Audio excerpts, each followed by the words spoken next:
Hello दोस्तों। स्वागत है आपका हमारे YouTube channel Atul money talk पर। दोस्तों, आज हम आपसे बात करने वाले हैं कुछ ऐसे म्यूचुअल फंड स्कीम्स के बारे में जिसके अंदर इस समय अंधाधुंध पैसे की बारिश हो रही है। एक एक फंड के अंदर इतना ज़्यादा पैसा आ रहा है जितना पूरी कैटेगरी में भी नहीं जा पा रहा है। हर महीने इनका AUM assets under management crore में जम कर रहा है। तो आखिर क्या हो रहा है इन फंड्स में? क्या आपको इन्वेस्ट करना चाहिए? चलिए शुरू करते हैं। हमारी लिस्ट में नीचे से तो नंबर 6 पर हमारे पास है एसबीआई इक्विटी हाइब्रिड फंड। दोस्तों, इस फंड का ईएम सिर्फ एक महीने में 7,000 करोड़ रुपए से ज़्यादा जम कर गया है। आप अंदाज़ा लगाइए, पूरी पूरी एग्रेसिव हाइब्रिड कैटेगरी में इतना बड़ा इन्फ्लो नहीं जाता है जितना अकेले इस फंड में एक महीने में गेन किया है। करंटली इसका एम 83,533 करोड़ है। लेकिन अगर हम परफॉर्मेंस की बात करें तो ऐसा नहीं है कि ये बहुत तूफानी परफॉर्मेंस दे रहा है। इस कैटेगरी में आईसीआईसीआई, क्वांट, कैनरा रोबेको जैसे फंड्स भी हैं जो अच्छा काम करते हैं। तो इसमें इतना पैसा क्यों आ रहा है? इसका बड़ा रीज़न है ब्रांड वैल्यू। दोस्तों, ब्रांड वैल्यू आप समझते हैं कि स्टेट बैंक ऑफ इंडिया का ब्रांड वैल्यू बहुत ही बड़ा है। इनका डिस्ट्रीब्यूशन नेटवर्क बहुत स्ट्रांग है। लोग आंख बंद करके इस पर ट्रस्ट करते हैं। अब हमारे अगले फंड पर आ रहे हैं दोस्तों, जो है कोटक मिड कैप फंड। इस फंड में पिछले एक महीने में लगभग 7,863 करोड़ रुपए आए हैं। एम इसका जम करके ने को टोटल एम अब लगभग 63,539 करोड़ रुपए हो गया है। पिछले एक साल में इसका रिटर्न बहुत ही शानदार रहा है। यह टॉप परफॉर्मिंग फंड्स में से एक है। इस वजह नए इन्वेस्टर्स इसकी तरफ बहुत तेज़ी से अट्रैक्ट हो रहे हैं। लेकिन यह एक वार्निंग है दोस्तों। आप कहेंगे मैं क्या वार्निंग? अगर आप इसके पिछले एक साल रिटर्न देकर इन्वेस्ट करने सोच रहे हैं तो आप गलती कर रहे हैं। लॉन्ग टर्म में इसका परफॉर्मेंस काफ़ी एवरेज रहा है, क्योंकि यह एक वैल्यू स्टाइल फंड है जो पोर्टफोलियो पर कम रिस्क लेता है। इसमें वॉलेटिलिटी कम होती है, लेकिन लॉन्ग टर्म रिटर्न्स भी थोड़े मिले जुले आते हैं। अगर आपको यह कंजर्वेटिव स्ट्रेटजी समझ में आती है तो इसमें आगे बढ़ें। इसके बाद नंबर 4 पर आता है मिड कैप कैटेगरी। दूसरा किंग इसका HDFC mid cap opportunities fund है। यहाँ पर तो एक महीने में 9,386 करोड़ रुपए का भयानक जंप दोस्तों देखने को मिला है। जबकि पूरी मिड कैप कैटेगरी का नेट मंथली इनफ्लो लगभग 65,000 करोड़ होता है।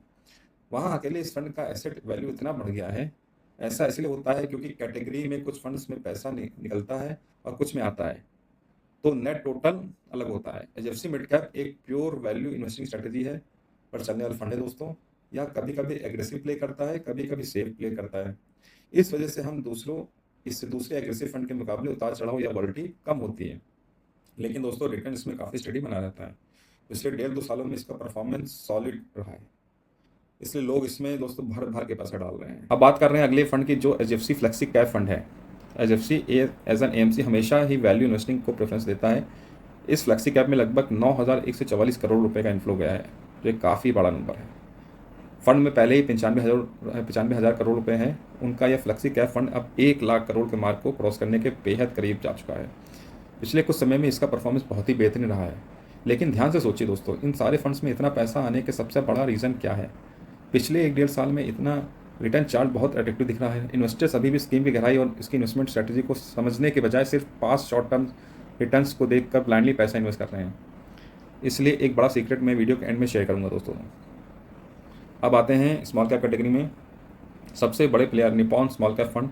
काफ़ी समय बाद इस फंड में एक ज़बरदस्त कमबैक है और एक महीने में लगभग 10,864 करोड़ रुपए का इन्फ्लो इस अकेले स्मॉल कैप स्कीम के अंदर आया है। इसका टोटल एम अब बढ़कर 72,672 करोड़ रुपए हो चुका है।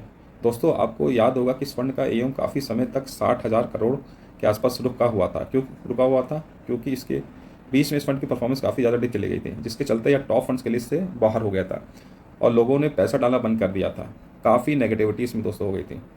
लेकिन अब इस मिड लेवल पे काफ़ी अच्छा कमबैक किया इसने। पिछले एक साल में आप देखते हैं इन्वेस्टर्स का भरोसा और पैसा दोनों वापस लौट आया है।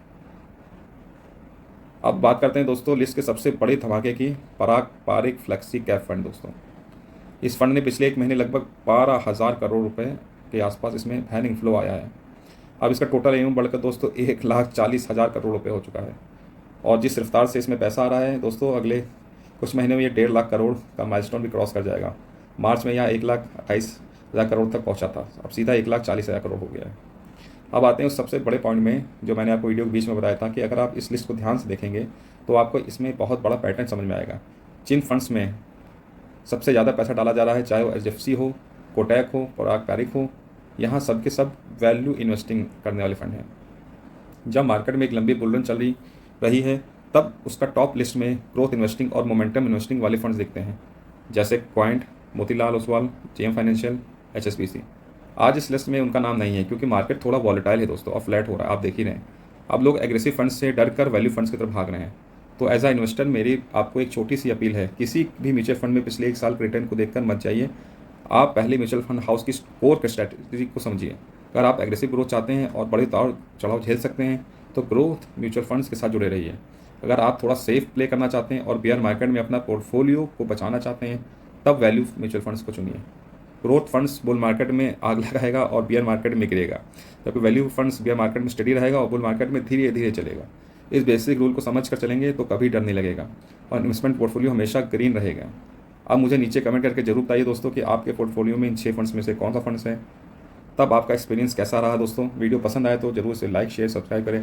दोस्तों मैं आपको एक बार फिर बता दूं कि मैं NSM 5A mutual fund certified professional हूँ। ठीक है दोस्तों, आपका बहुत बहुत धन्यवाद वीडियो देखने के लिए। मिलते हैं अब अगले वीडियो में। Thank you.